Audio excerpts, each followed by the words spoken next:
اگه عاشق رولتی و دنبال یه دستور بی‌نقص میگردی این ویدیو رو به هیچ عنوان از دست نده.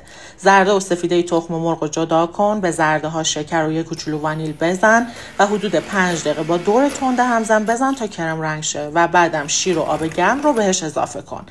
آرد و پودر نشاسته و بیکینگ پودر رو الک کن، حسابی هم بزن تا یک دست بشه. حالا سفیده ها رو با دور تند همزن 6 دقیقه بزن جوری که وقتی برش میگردونی از ظرف بیرون نریزه و بعد به زرده ها اضافهش کن. به صورت دورانی ترکیبش کن و بریزش تو سینی 30/40 با پالت کاملا سطحش رو صاف کن. بفرست تو فر برقی به مدت 15 دقیقه و دمای 220 درجه. به آرومی کاغذ روغنی رو ازش جدا کن، توی پارچه تمیز رولش کن و توی این فاصله خامه قنادی رو 10 دقیقه با دور تند بزن. وقتی فرم گرفت بریز روی نون رولتت و به آرومی و به کمک اون پارچه رولش کن.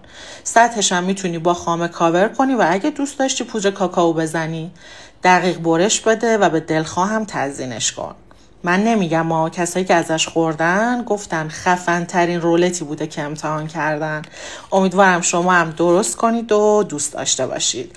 من پرستو جباریم، تو آموزش بعدی میبینمتون. نوش جان.